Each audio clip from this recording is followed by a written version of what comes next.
AA Best Bail Bonds big game coverage live from Miami.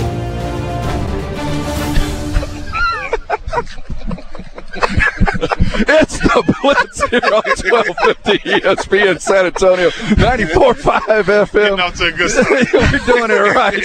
He is Jason Minix. I'm Rob Thompson. Your AA Best Bail Bonds radio road coverage continues live from Miami Beach, and we are joined by the captain, Captain Jack, Steven Jackson, joining us here on ESPN San Antonio. Man, good to see you. Man, glad to be here, man. How you guys doing? We're doing good, man. You are everywhere now. Dude, I see you on TV. You're doing movies? Yeah. You're doing movies, the Up in Smoke, all the smoke, all, of course, and Up in Smoke. We'll both of those. We'll get into that. And the big three on top of that. Yeah. So, what's your life like? Is it exactly what you wanted? Are you living your dream right now?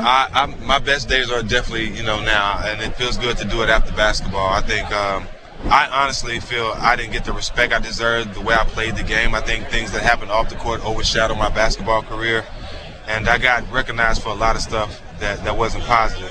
It feels good now to be recognized for the things that I do. Absolutely. Well. It feels good for that I'm getting recognized for my show because I'm giving an honest opinion with All the Smoke with my brother Matt Barnes, and it feels good that people are understanding my talent now. So I'm just humbled about it, and I just want to take advantage of every opportunity. Steven Jackson, former Spur, with us here on ESPN San Antonio, and you talk about all the things that you're doing. You're a Texas guy, but you're living in Atlanta now? Yeah. Well, why Atlanta? I signed after we won the championship in 2003. Uh-huh. I went and played for the Hawks that 1 year. Uh-huh. Fell in love with the city. Never left. I have 3 kids there, so I just stayed there.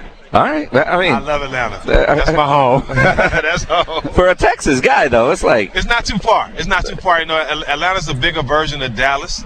Yeah, that's true. And the food is still similar to the food we have in Texas, so it's not too far.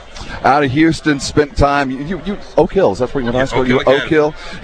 I look at the current NBA and I see what your game was like when you were playing. Don't you wish you were playing now? Oh, definitely. I know I probably would have made me a $100 million contract just now, because I was playing like that back then. Right.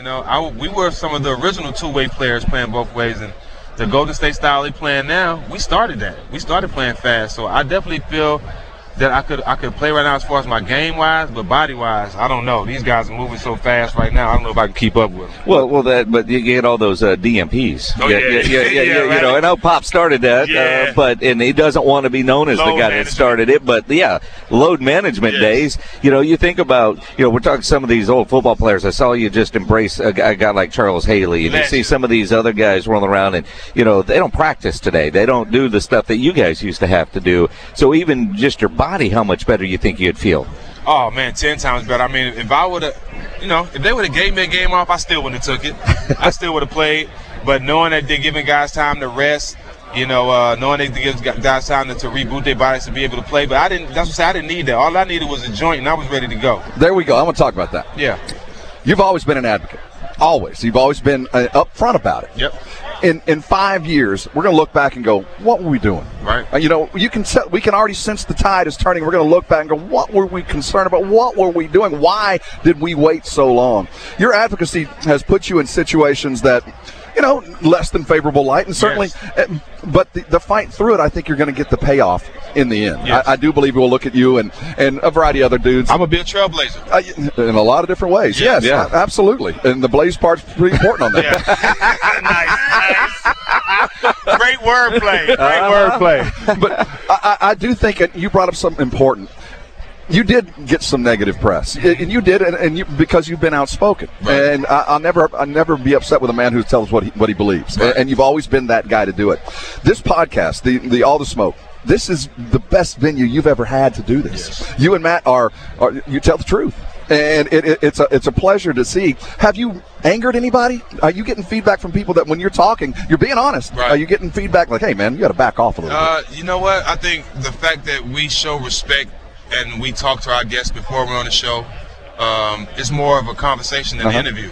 So a lot of the things that people say, it comes out from them naturally, of us just having a natural conversation like we would if we were at home. And that's if you come on our set, that's how our set is set up. Right. Mm-hmm. It's not set up like you're getting interviewed. Most guys come and they just lay down on the couch like they're the shrink or something.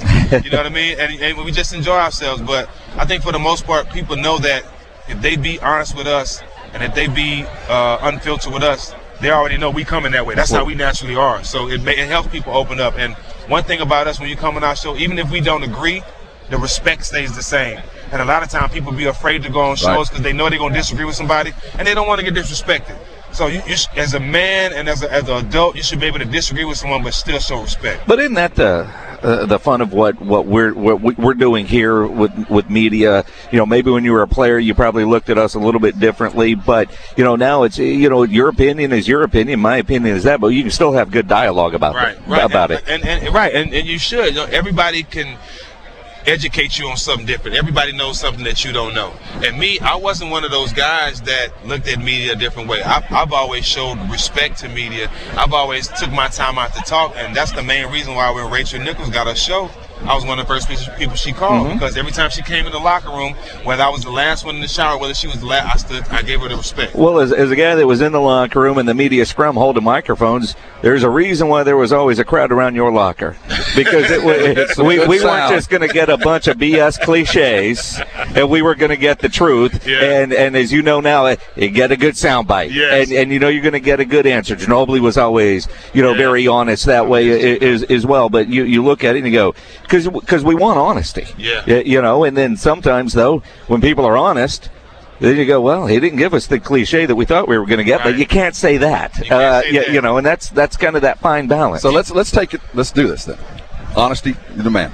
I'm going to mention some words. I want you just to respond to it. When I say San Antonio Spurs, what comes to your mind? Love. Greg Popovich. Father figure. Tony Parker. Don't like him. Tim Duncan. Everything to me. Manu Ginobili. Probably my favorite teammate. Let me say this. Ask me that again. I want to answer that. Manu Ginobili. My favorite teammate to play with, and my favorite teammate that had my back. Well said. You know, so many times, Steve, you get the connotation. Our fans look and think you don't like San Antonio. You know why I said it about Ginobili? Because when we won the Western Conference Finals, y'all remember the Game 6 I had? And they gave I think they was talking about Steve Kerr getting the MVP or something like that, and we were sitting in the back, and Ginobili leaned over to me after the game. Me and him really had a great game that Game 6 in Dallas. He leaned over, was like, you should win it. The MVP should be yours. I've never got a compliment like that from none of my teammates in my life. That meant the world to me. That is incredible. Now, you know how San Antonio is. You know how Spurs fans are. Yeah. We're struggling dealing with what we're seeing on the court this year. Right. What can we do as a fan, or the expectation of this team? Because you know what the expectations are in San Antonio. But DeMar DeRozan has an incredible night the other night, 35 points, misses a free throw, and they lose the game. Right. Getting hammered. Yep. And I'm like, he's not going to stay here. Should the Spurs try to move him before the deadline and get something in return? Well, I think for the Spurs, they need to keep Murray, DeRozan, and Aldridge, and scrape everything else, because you got to think, the winning culture is not there. Who has won on that team? Pop is good of teaching through winners. He got to me and Ginobili and Tony Parker through Tim Duncan. If he could scream at Tim Duncan, he could scream at any one of us. So we was able to be coachable through Tim Duncan. You don't have a guy like that on your team. So how can he coach? What winners are you going to coach through? He has no winners on that team. DeMar DeRozan, he's a great player, a great kid. I love him, one of my favorite players. But he's not outspoken. LaMarcus Aldridge is a great guy. He'll say something sometimes, but that's not his role. He doesn't want to be that guy. Murray, he's young. But I think he can be the leader of the team. You got to keep those three guys together, but you have to tear everything else down. And even if Pop stepped down, that has to be the right decision.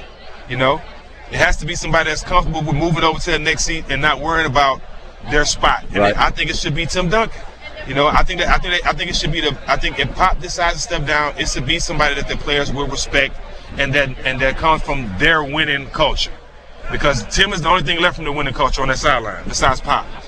And that's why the team is not winning, because they're used to having winners on the team, and there's nobody to coach through. And that's no diss to the guys on the team, because it's just the truth. None of them are champions. But I think if you can keep Murray, I love Murray. That's one guy you have to keep. If you can keep those three guys together, then you can build from there. And Tim Duncan is head coach. Yes. Although I'm surprised he's wearing a sport coat. I guess it could happen, right? I think it's just one seat over. Yeah. Truth. It's not. You know, it's not like you asked him to do something different. He's just scooting over a seat. Yeah, he can get assistants to do the grunt work. He just needs to be the coach. Absolutely, absolutely. From your mouth to his ears. Yeah. Let's let that get that done. Tim Duncan for head coach. And Tim Duncan, if you listen, we need you. I need you on All the Smoke. I miss my brother. I haven't seen him in a while. I owe you my life. If you hear this or anybody tell you about this show, if you're listening, I need you on my show and I need a hug, big bro. He gonna listen. We know his wife does. Yep. That's what's gonna be. Nice. Hey, Jack, thank you so much. Thanks Steven Jackson joining us here on Thanks for having me. ESPN San Antonio. Always an honor, always a pleasure. We'll be right back. You're on the Blitz.